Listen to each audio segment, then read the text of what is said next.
explanation of all middle cranial fossa.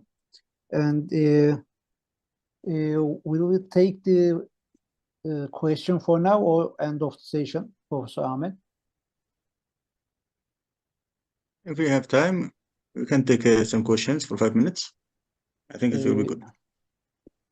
Okay. I think, Sabino, do you want to say something? No, there's some question I can answer that. Probably you can also put in the chat box. Okay, but I don't see anything in chat box. Yes. Then probably, questions. Maybe you can start with it. Yeah, we can go to the next talk then probably. Good. Okay, we can pass the next topic up. Professor Karthikeyan, he will talk about the surgical anatomy of the translabrynthine approach. Please, Professor, you can share your screen. Good evening, one and all. It's a pleasure to meet you in this nice evening. Dr. Vinod Felix has made my job a bit easier, but mine is mainly through the lateral approach, the translabrynthine approach. I hope you are all able to see the screen, my screen. Yes, but not in the slide mode. Okay, 1 second. Yes. Is it okay? Yes. Okay. A brief introduction about me. I did a fellowship, lateral skull-based fellowship under Professor Sana in Italy, where they predominantly do acoustic neuroma lateral skull-based work. So, without wasting much, let's go directly into the translabrynthine approach. This approach is mainly used for tumors of the CP angle, the acoustic neuroma, the meningiomas, and the epidermoid cysts. So much of the tumors can be, the tumors of the CP angle can be removed through this approach. And of course, as Dr. Vinod Felix told, bigger tumors can be increased by extending this translabrynthine approach a bit anteriorly. So going mainly this presentation, I'll deal about the surgical anatomy of the approach. This approach mainly centers around the facial nerve. So dealing with the facial nerve, the proper anatomy is of paramount importance in giving appropriate result in this approach. So in this approach, we first delineate first we do a complete mastectomy. Here, are you able to see this thing, my cursor which is moving? Yes, we can see it.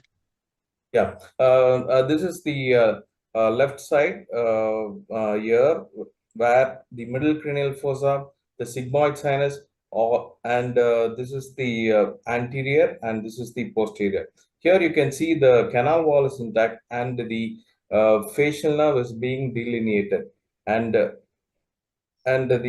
labyrinth is being skeletonized, which is this is the lateral semicircular canal, this is the superior semicircular canal, this is the posterior semicircular canal. In this approach, we then we progressively keep removing the labyrinth, and sequentially, when we remove the labyrinth, we should keep in mind the essential structures which lie beneath the labyrinth. So on progressive skeletonizing, this is the ampulla of the superior semicircular canal. This is the posterior semicircular canal. This is the lateral semicircular canal ampullas. So the knowledge of the ampullas with relation to the facial nerve is very important, so that adequate preservation of the facial nerve is taken care of. For example, in the ampulla of the lateral semicircular canal, the facial nerve lies just 1 millimeter anterior to the horizontal segment of the facial nerve. And the superior semicircular canal also lies very close to the facial nerve. And the relation of the posterior semicircular canal is about 1 millimeter to the mastoid segment of the facial nerve.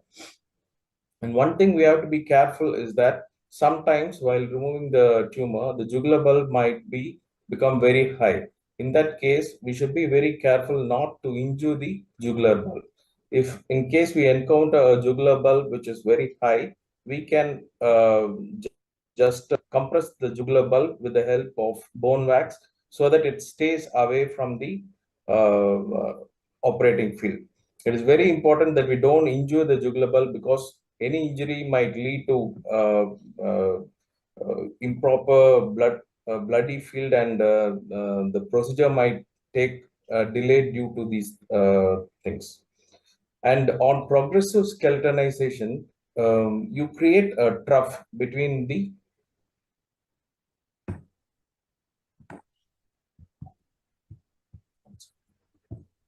you create a trough between the superior and the inferior portions of the internal aortic canal. After destroying all the labyrinth, you get the vestibule.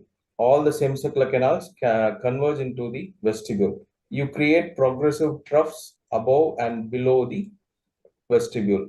So you delineate the internal auditory canal.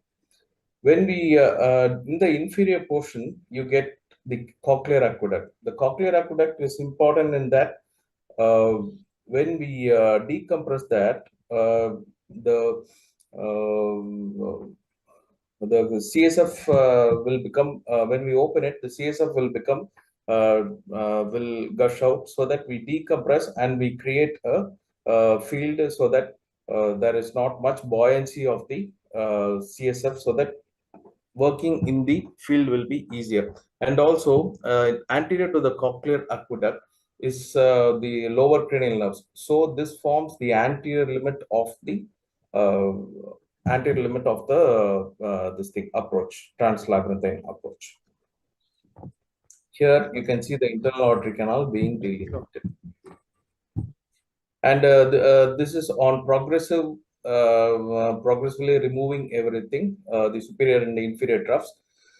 You get to see the internal aortic canal, which is about a 1 centimeter canal, which is lined by dura. And this internal aortic canal is in parallel to the almost in parallel orientation to the external aortic canal.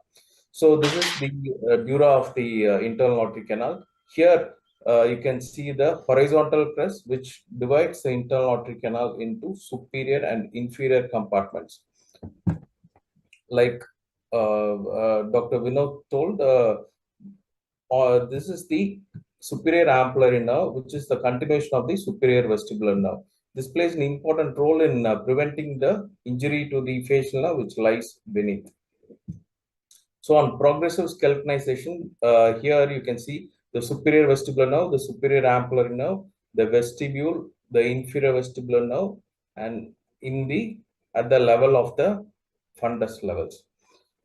So nowadays, we don't follow the previously used landmark, which is the Bill's bar, because on searching the Bill's bar itself, on searching the landmark itself, we can injure the facial nerve. So we follow the superior ampullary nerve, which is a continuation of the superior vestibular nerve. When we reflect the superior vestibular nerve, the facial nerve lies immediately beneath the superior ampullary nerve. Here you can see the superior ampullary nerve and the facial nerve below. This is the Bill's bar, which I told, the superior ampullary nerve being reflected and the facial nerve going in a lateral direction. So this is the arrangement of the nerves in the internal aortic canal, where you can see the horizontal crest or the falciform crest, the superior vestibular nerve, below which is the facial nerve, the inferior vestibular nerve, and below which is the cochlear nerve. So once when we remove the, once after skeletonizing the internal aortic canal, after removal of the dura of the cerebellopontine angle, the structures what we see are the, you can see a beautiful picture of the CP angle with a lot of essential structures crowded, and a very important knowledge of all this anatomy is important in preserving the structures and the careful removal of the tumor. Here, on opening the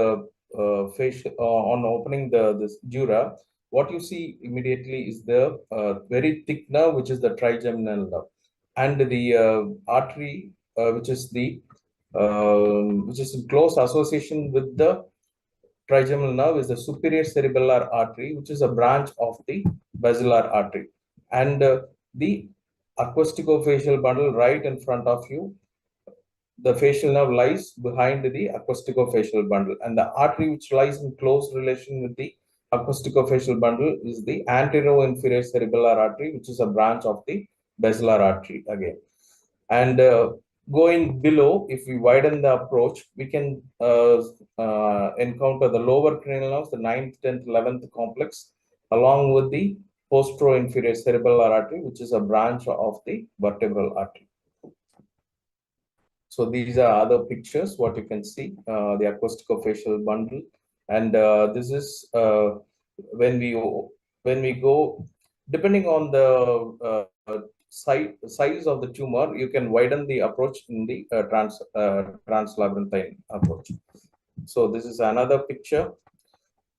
And in case of a larger size of tumors, you can increase the size of the approach by, in the translabrynthine approach, we have to, the essential difference is we have to maintain the posterior canal wall in a translabrynthine approach.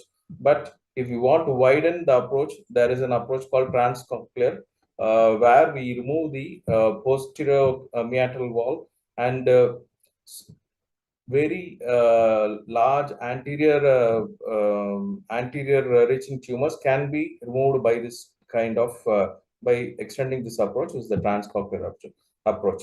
The essential steps being the same, except that you reroute the facial nerve. This is the mastoid segment of the facial nerve. This is the internal auditory canal being delineated. What you do is excise the greater superficial petrosal nerve, and you do a posterior rerouting. After you do a posterior rerouting, much of the petrous bone is entirely under your control. For example, it's a very large corridor you can reach. So large size acoustic neuromas, like more than 3 centimeter large epidermal tumors anteriorly reaching, can be easily can be very well removed by this tumor. For example, this is the approach with the transcochlear, where you can reach far anteriorly.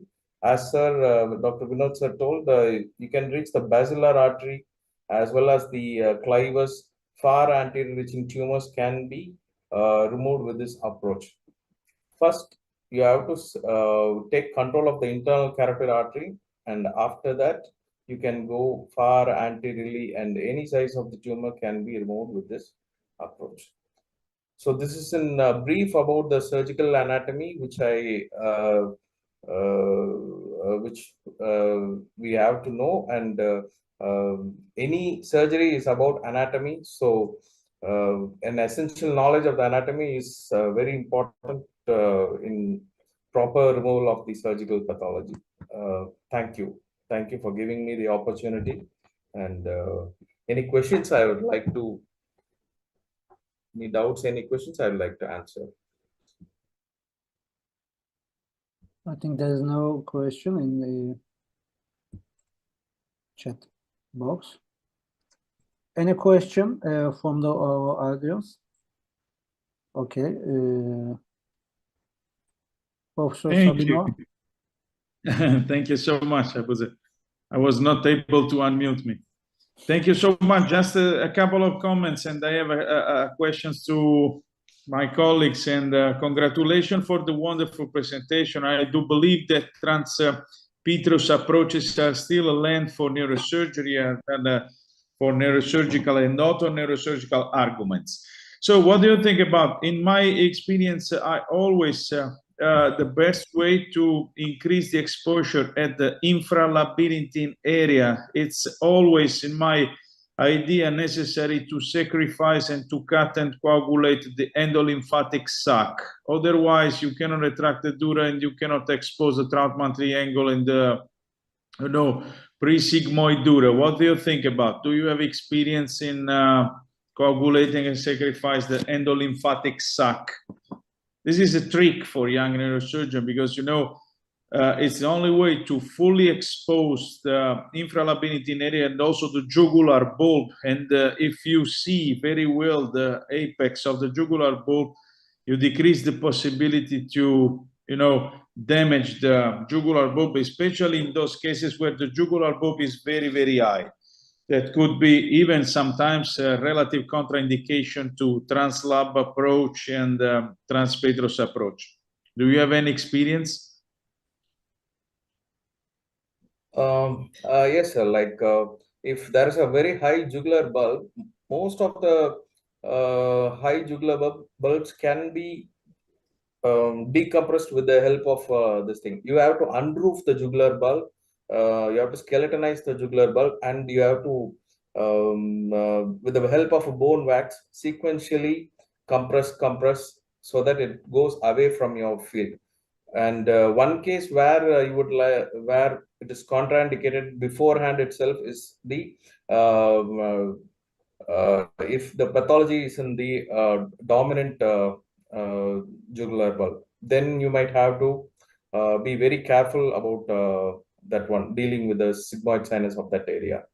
So yeah, I totally agree with you. And there were also a couple of comments. So retrolab approach, so the pure retrolabyrinthine approach in neurosurgery is very small indication because it's very narrow at corridor. So in most of the cases, it's should be considered a sort of a pure otologic approach because you can approach only for small cholesteatomas there with the retrolab approach. In most of the cases, we combine the retrolab approach with the subtemporal approach in what we usually refer as the combined petrosal approach. That practically speaking, it's an approach that totally spares the labyrinthine block.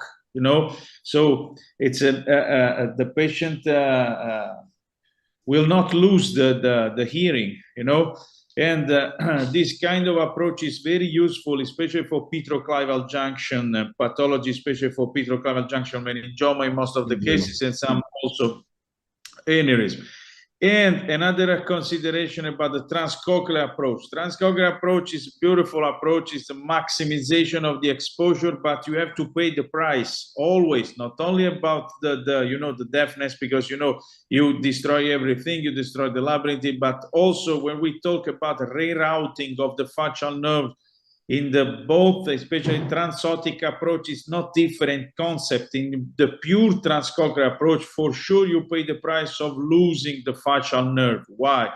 Because you have to take into account that with these approaches, you will have a Naus-Brackmann grade 5 postoperative in most of the cases. First, because, if you touch the facial nerve, you devascularize the facial nerve because it's a source of vascular supply. So you have to take careful, and you have to take into account that these approaches are a little bit aggressive and destructive in most of the cases. So the true indication in the common, in the common practice, in the daily practice, as for huge, giant paragangliomas with the involvement, encasement of the vitreous carotid and something like that. In most of the cases, translab approach is a beautiful approach. In those cases of for example, gyre vestibular schwannoma, especially when they reach the fundus of the meatus, and the patient have what we call the non-serviceable hearing. So it means that the patient already lost the hearing. So just for orientate for young neurosurgeon, these are the extremes measure in terms of very small and very huge, but we stay in the middle in most of the cases in the translab approach. But anyway, I want to thank you so much for the beautiful quality of your picture and presentation, because this is one of the most challenging and complex topic and approaches within the lateral skull base. Thank you. Thank you so much. thank you. Thank you. If there's no